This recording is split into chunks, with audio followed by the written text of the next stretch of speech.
नमस्कार दोस्तों, मैं हूं आपका दोस्त प्रदीप सिंह और आप लोग देख रहे हैं इतिहास Ganga. The grand old man of India. Bharat में अगर कहीं देवत्व है तो इन्हीं के अंदर है। The father of Indian politics and the father of Indian economy. इन बड़े और भारी भरकम नामों से अगर किसी को जाना जाता है तो वो हैं दादा भाई नेहरू जी। जी हाँ, आज जबकि ये वीडियो शूट हो रहा है, तारीख है 30 जून। 30 जून भारत के महान बौद्धिक, व्यवसायी और उच्च स्तर के दर्शन शास्त्री श्रीमान दादा भाई नेहरू जी का पुण्यतिथि है। गांधी जी के जो राजनीतिक गुरु थे गोपाल कृष्ण गोखले जी, उन्होंने एक बार दादा भाई नेहरू जी के बारे में चर्चा करते हुए कहा था कि भारत में अगर कहीं देवत्व है तो दादा भाई नेहरू जी के लिए। दादा भाई नेहरू जी इतना विशेष क्यों होते हैं? उनको the grand old man of India क्यों कहा जाता है? इस तरह के प्रश्न उठने चाहिए, क्योंकि मैंने पहले ही कहा था कि इतिहास या कला के विषयों को भी वैज्ञानिक दृष्टिकोण से ही पढ़ा और पढ़ाया जाना चाहिए। अब आते हैं दादा भाई नेहरू जी को the grand old man of India क्यों कहते हैं। क्योंकि दादा भाई ने भारतीय राष्ट्रीय आंदोलन में 6 दशकों तक अपना योगदान दिया है। 6 दशकों तक। आते हैं, विस्तार से चर्चा करते हैं। प्रारंभ करते हैं कि दादा भाई नेहरू जी का जन्म कब हुआ। दादा भाई नेहरू जी का जन्म हुआ 4 सितंबर 1825 को नेहरू जी और मानकबाई के घर में। प्रांत था गुजरात और जिला था नवसारी। जिला नवसारी में एक बालक का जन्म होता है।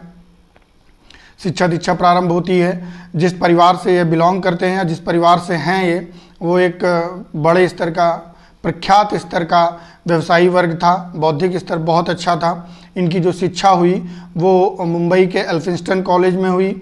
गणित में बहुत अच्छे थे और ये जो उनका अध्ययन हुआ गणित का, वो उनके कार्य में भी दिखता था। बाद में उसी विद्यालय में उन्होंने अध्यापन का भी कार्य प्रारंभ किया और प्राध्यापक भी बने गणित विषय के। तो इस तरह से एक महत्वपूर्ण प्रश्न ये भी है कि एल्फिंस्टन कॉलेज में जो प्रथम भारतीय था जो प्राध्यापक बना, वो भी दादा भाई नेहरू जी ही थे। अब आते हैं इनके कार्यों के ऊपर। दादा भाई नेहरू जी केवल भारतीय आंदोलनकारी नहीं थे। एक विशेष बात यह है कि उन्होंने जो राजनीति की, वो राजनीति केवल भारत तक ही सीमित नहीं थी। भारत के ऊपर होने वाले ब्रिटिश अत्याचारों के लिए जिस जनमत की आवश्यकता थी, जिस जन समर्थन की आवश्यकता थी, उन्होंने उसको जुटाया और केवल भारत में ही नहीं, लंदन में जुटाया और विश्व के अन्य देशों में अपनी बात फैलाई।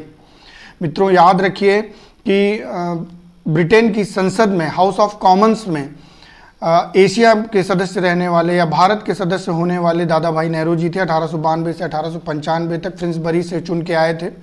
हाउस ऑफ कॉमन्स के सदस्य रहे और सदस्य रहते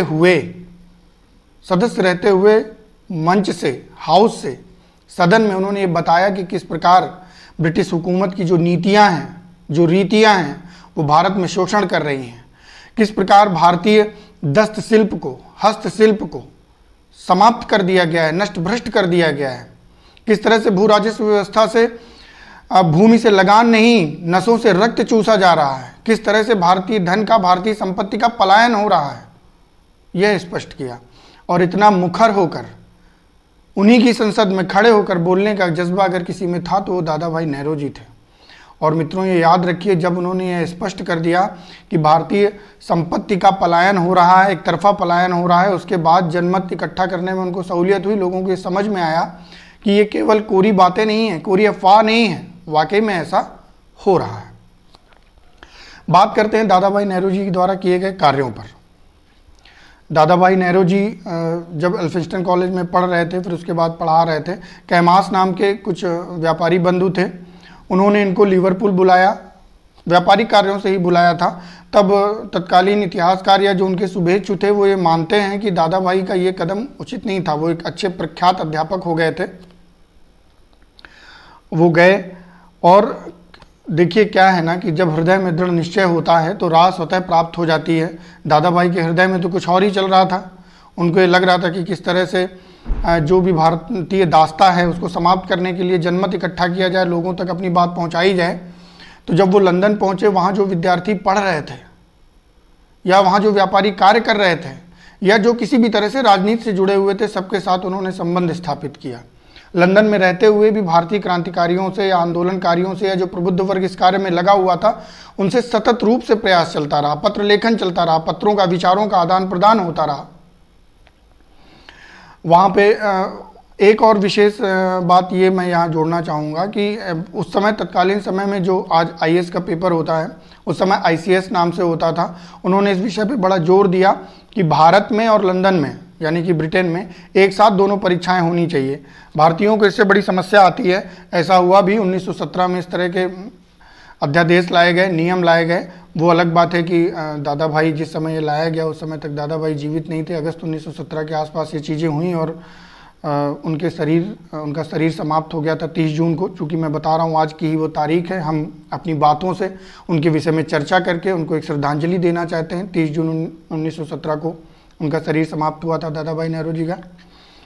दादा भाई नेहरू जी बहुत ही प्रख्यात स्तर के अध्यापक और लेखक भी थे। 1867 के आसपास उन्होंने एक लेख लिखा था इंग्लैंड डेप्स टू इंडिया, जिसमें इस विषय की विस्तृत चर्चा की गई थी, तथ्यात्मक चर्चा की गई थी, क्रमबद्ध तरीके से चर्चा की गई थी कि किस प्रकार भारतीयों का धन लूटा जा रहा है, उसे इंग्लैंड भेजा जा रहा है और जन समर्थन जुटाया गया। अगर सुधारक कार्यों पर बात करें तो दादा भाई ने Indian literary and scientific society की स्थापना की थी भारतीय छात्रों के लिए या उन छात्रों के लिए जो विदेश में भी पढ़ रहे हैं, भारतीय पृष्ठभूमि से आते हैं। इसी को ज्ञान प्रसारक मंडली भी कहा गया। यह मराठी और गुजराती दोनों भाषाओं में विस्तृत कार्य किया इसने। दादा भाई नेहरू जी की जो सफलता थी उसके पीछे एक बहुत बड़ा कारण था कि दादा भाई को हिंदी, अंग्रेजी, मराठी, गुजराती कई प्रकार की भाषाओं का ज्ञान था, जिससे अन्य अन्य क्षेत्र के लोगों के साथ वो अच्छा संवाद स्थापित कर पाते थे। दादा भाई नेहरू जी ने एक बहुत ही महत्वपूर्ण पुस्तक लिखी है, the poverty and un-British rule in India. और ये पुस्तक इस तरह से समझ लीजिए कि भारतीय संपत्ति का जो पलायन हो रहा था वो किस प्रकार हो रहा है उसकी विस्तृत चर्चा की। और जब इसका लेख छपना प्रारंभ हुआ, यह विश्व स्तर पे छपी, तो अपार जन समर्थन भी प्राप्त हुआ इसको। सबसे बड़ा और सबसे जो बड़ा योगदान है उनका, और या सबसे ज़्यादा श्रेय जिस बात का दिया जाता है दादा भाई को, वो इस विषय का दिया जाता है कि दादा भाई सर्वप्रथम ऐसे व्यक्ति थे जिन्होंने भारतीय प्रति व्यक्ति आय की गणना की, गणना करके बताया। जिस समय उन्होंने यह गणना करके बताया उस समय यह स्पष्ट किया गया कि भारतीय प्रति व्यक्ति आय मात्र 20 रुपये सालाना है। इससे समझ में आता है कि भारत एक उपजाऊ क्षेत्र है। भारत में प्राग ब्रिटिश काल में एक अच्छा खासा व्यवसाय था, चाहे वो बुनकरों का रहा हो, चाहे हस्तशिल्प का रहा हो, चाहे मसालों का व्यापार रहा हो, चाहे हथियारों पे और या बर्तनों पे दस्तकारी करने का, नक्काशी करने का व्यापार रहा हो। एक विकसित व्यापार था जिसको अंग्रेजों ने समाप्त कर दिया। और उस समापन से क्या हुआ कि भारतीय प्रति व्यक्ति आय खत्म हुई। पहले हम ये बातें कोरी या हवा में कह सकते थे, लेकिन बिना आंकड़े जुटाए ये बात कैसे लोगों को समझाई जा सकती थी। तो इस विषय में दादा भाई नेहरू जी ने महत्वपूर्ण कार्य किया और यह स्पष्ट किया कि भारतीय प्रति व्यक्ति आय किस तरह से उत्तरोत्तर रूप से गिरी है। और वो जिस समय उन्होंने गणना की उस समय 20 रुपये प्रति व्यक्ति आय थी सालाना। चूँकि मैंने शुरुआत में ही कहा था कि दादा भाई नेहरू जी को the father of Indian politics भी कहा जाता है। चूँकि कांग्रेस की स्थापना के समय उसके फाउंडर मेंबर थे, संस्थापक सदस्य थे। 3 बार वो अध्यक्ष रहे भारतीय राष्ट्रीय कांग्रेस के अधिवेशनों के। 1986 में चूँकि दूसरा ही भारतीय राष्ट्रीय कांग्रेस का अधिवेशन था, फिर 1893 में रहे, फिर 1906 के कलकत्ता अधिवेशन में रहे। 1905 में जब बनारस बंग अधिवेशन हुआ, बंग आंदोलन का प्रारूप स्थापित किया गया, उसको प्रसारित करने का कार्य किया गया, तब भी दादा भाई नेहरू जी ने स्पष्ट किया था कि किस प्रकार से पलायन हो रहा है, उसको स्पष्ट रूप से रखा था। और उसी के आधार पर 1906 में जब वो कलकत्ता अधिवेशन की अध्यक्षता कर रहे थे तब उन्होंने स्वराज्य या सुशासन की मांग की थी। वही आगे बढ़ के स्वतंत्रता का रूप ले लेती है। तो इस प्रकार ये दादा भाई नेहरू जी चूँकि एक बहुत बड़ा नाम है भारतीय राष्ट्रीय आंदोलन का, उनको श्रद्धांजलि दी जाती है, सत सत नमन किया जाता है। और चूँकि वो हमारे अध्ययन और अध्यापन के एक बड़े विषय हैं, तो इस विषय पे चर्चा करते हुए लगातार अपने महापुरुषों को, अपने बौद्धिक जनों को याद किया जाना चाहिए, याद किया जा रहा है। मित्रों, एक बात और स्पष्ट कर दूँ कि कल 1 जुलाई है, 1 जुलाई से 7 जुलाई तक वन महोत्सव होता है। आप सबसे मेरी ये अपील है कि कम से कम 1 वृक्ष अवश्य लगाएं, पर्यावरण का संरक्षण करें, उसको और पल्लवित करें, पुष्पित करें, आगे बढ़ाएं, जिससे हमारा जीवन और सुगम हो सके। मित्रों वापस चर्चा करते हैं अपने विषय पर। क्योंकि हम लोग भारतीय राष्ट्रीय आंदोलन पर चर्चा कर रहे थे और उसमें आधुनिक भारत के विषयों को आगे बढ़ा रहे थे। दादा भाई नेहरू जी ने यह बहुत ही अच्छे स्पष्ट रूप से, यह विस्तृत रूप से यह स्पष्ट किया था कि किस प्रकार भारतीय हस्तशिल्प का, भारतीय दस्तकारी का खंडन किया गया, जो बना बनाया व्यापार था उसको समाप्त किया गया। मित्रों क्या था कि प्राग ब्रिटिश काल में एक बहुत बड़ा समर्थन प्राप्त था इन सारे उद्योगों को, राजाओं का, रजवाड़ों का, नवाबों का या बड़े सामंतों का। विलासिता की चीज़ें हों, कच्चा रेशम से बने वस्त्र हों, कपास से बने वस्त्र हों, मिट्टी के या धातु के बने बर्तन हों, हथियार हों, नील हो, इन सब का बड़ा समर्थन प्राप्त था। वो एक बहुत बड़े खरीदार थे। लेकिन ये जो समय जिसकी मैं बात कर रहा हूँ वो 1600 ईस्वी से 1757 ईस्वी का है। फिर आगमन होता है अंग्रेजों का एक शासक के रूप में। चूँकि मैंने पहले के अंकों में बताया है कि राज्य हड़प नीति डलहौजी की आई थी, डॉक्ट्रिन ऑफ लैप्स आया था, जिससे बहुत सारे रजवाड़ों को, बहुत सारे राजाओं को, सामंतों को उनके राज्य विहीन कर दिया गया। जब रजवाड़े नहीं रहे तो इस सामान के खरीदार कौन होंगे, इस तरह से बाजार टूटा। दूसरा कि क्या होता था कि पहले जब अंग्रेज व्यापार करने आए थे व्यापारी के रूप में, तो वो बुलियंस लेके आते थे। बुलियंस एक इकोनॉमिक टर्मिनोलॉजी है जिसको सोने या चांदी के सिक्के कहे जाते थे। उसको लाते थे, भारतीय सामान खरीदते थे और भारतीय सामान को विदेश भेज देते थे, वहाँ बड़े दामों पे उसे बेचते थे, जिससे अच्छा खासा मुनाफा कमाते थे। लेकिन 1757 में प्लासी के युद्ध के बाद क्या हुआ कि धीरे धीरे उन्होंने सत्ता पे नियंत्रण स्थापित किया और सत्ता पे नियंत्रण स्थापित करने के बाद राजस्व पे एकाधिकार किया। राजस्व पे एकाधिकार करने से क्या हुआ कि एक बड़ी मात्रा में धन उनके पास आया। अब वो बुलियंस का आयात नहीं करते और कम से कम दामों में हमारी चीज़ों को खरीदते हैं और अपने यहाँ बेचते हैं।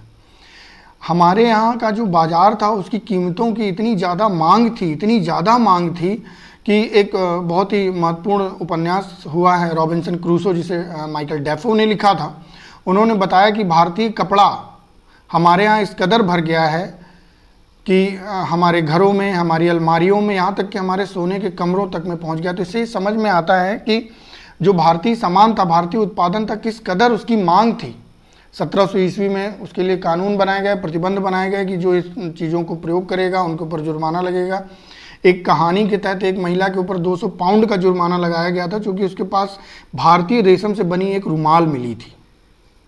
इस तरह से चीज़ें धीरे धीरे टूटना शुरू हुआ।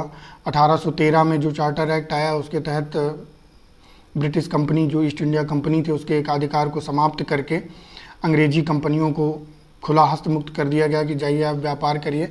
और वो यहाँ पे व्यापार करने या हमारी चीज़ों को खरीदने नहीं आते थे मित्रों, वो अपनी चीज़ों को बेचने आते थे। और हमारे जो हस्तशिल्प थे या दस्तशिल्प था उसको तो इस कदर नष्ट भ्रष्ट कर दिया था कि वो चला ही नहीं पा रहे हैं। उसी समय एक प्रथा चली थी, ददनी प्रथा। ददनी प्रथा में क्या करते थे कि वो किसानों को फसल के पूर्व ही एक निश्चित मात्रा में धनराशि देते थे और एक एग्रीमेंट साइन कराया जाता था कि फसल तैयार होने के बाद इस मात्रा को आप इतनी ही धनराशि में हमको वापस दे देंगे।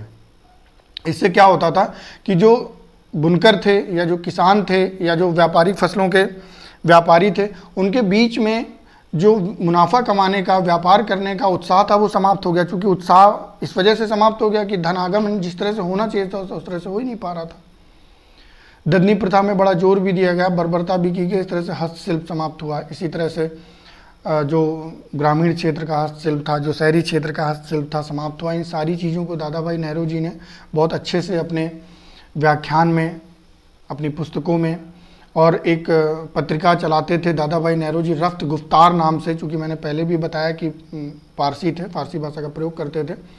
तो इस तरह से बहुत ही महत्वपूर्ण चरित्र है, बहुत ही महत्वपूर्ण व्यक्तित्व है, जिसने भारतीय राष्ट्रीय आंदोलन को, कांग्रेस को और आर्थिक रूप से या औपनिवेशिक आर्थिक चर्चाओं के माध्यम से स्पष्ट किया कि भारतीय उपनिवेश पर जिस प्रकार ब्रिटिश शासन कर रहे हैं उसका आर्थिक पक्ष पर क्या प्रभाव पड़ रहा है, इसको अंकवार, क्रमबद्ध तरीके से, तथ्यों के माध्यम से, और उनके कारण क्या हैं, उनके परिणाम क्या निकलते हैं, ये दादा भाई नेहरू जी ने स्पष्ट किया। इसीलिए उन्हें फादर ऑफ इंडियन इकोनॉमिक्स भी बोला जाता है। बहुत ही महान व्यक्तित्व है और बहुत सारे इनसे प्रश्न भी पूछे जाते हैं। कुछ पुस्तकें हैं उनकी और कुछ महत्वपूर्ण बिंदु हैं जिन्हें फिर से एक बार रिपीट करेंगे, याद रह जाएगा। टीजीटी पीजीटी में भी कई बार पूछा गया है, यूपीएससी और यूपीपीएससी में तो अक्सर पूछा ही जाता है। The grand old man of India दादा भाई नेहरू जी को कहा जाता है। गोपाल कृष्ण गोखले ने इनके विषय में कहा था कि भारत में अगर कहीं देवत्व है तो दादा भाई नेहरू जी में है। गांधी जी के राजनीतिक गुरु गोपाल कृष्ण गोखले जी थे। विदेश में यानी कि इंग्लैंड के हाउस ऑफ कॉमन्स के सदस्य रहे 1892 से 1895 तक। फ्रिंसबरी नामक क्षेत्र से चुन के आए थे और लिबरल पार्टी के सदस्य हुआ करते थे। इंग्लैंड डेब्ट्स टू इंडिया नामक पंपलेट के माध्यम से उन्होंने चर्चा की, बाद में पत्रिकाओं में भी छपा। The poverty and un-British rule in India नामक पुस्तक लिखी। रफ्त गुफ्तार नाम की पत्रिका का प्रकाशन करवाते थे। The literary and the scientific society ज्ञान प्रसारक मंडली का स्थापन किया जो मराठी और गुजराती में काम करती थी। भारत की प्रति व्यक्ति आय का निष्पादन किया, उसका गणना किया। 20 रुपये प्रति व्यक्ति सालाना आय की गणना करके लोगों को बताया। 3 बार कांग्रेस के अध्यक्ष रहे दादा भाई नेहरू जी। 3 बार भारतीय राष्ट्रीय कांग्रेस के अध्यक्ष रहे, 1886, 1893 और 1906। और बहुत ही महत्वपूर्ण व्यक्तित्व है। जो भी बिंदुओं की पुनरावृत्ति की गई है उनको याद रखिएगा, नोट कर लीजिएगा या 2-3 बार वीडियो को देखिएगा तो अच्छे से याद हो जाएंगे। उसके बाद भी जो भी भ्रम है या शंकाएं हैं उनको कमेंट बॉक्स में आके पूछ सकते हैं। आज का अंक इसी के साथ समाप्त होता है। जय हिंद, जय भारत, वंदे मातरम।